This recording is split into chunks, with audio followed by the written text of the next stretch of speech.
Today our topic will be regarding the calculation of ATP in citric acid cycle.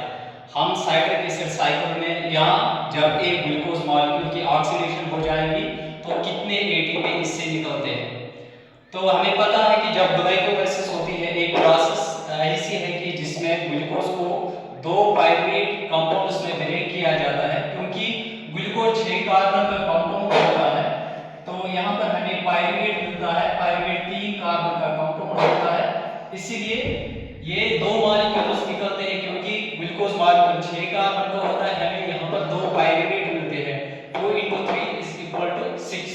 तो उसके बाद एक connecting system बनाता है between glycolysis and citric acid cycle के बीच में से, जहां पर इस पायरुवेट को कन्वर्ट किया जाता है एसिटाइल कोएंजाइम ए में। लेकिन एसिटाइल कोएंजाइम ए 2 कार्बन का कंपाउंड होता है, इसीलिए यहां पर डिकार्बोक्सिलेशन रिएक्शन होती है और यहां पर एक कार्बन डाइऑक्साइड बाहर आ जाता है और यहां पर 2 NADH मॉलिक्यूल्स निकलते हैं।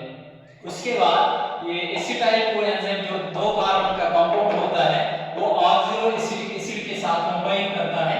ऑक्सिलो एसिटिक एसिड 4 कार्बन का कंपाउंड होता है और इसके साथ 2 और कार्बन मिलते हैं एसिटाइल कोएंजाइम ए के, और ये हमारा बन जाता है साइट्रेट, जो फिर से 6 कार्बन का एक कंपाउंड होता है।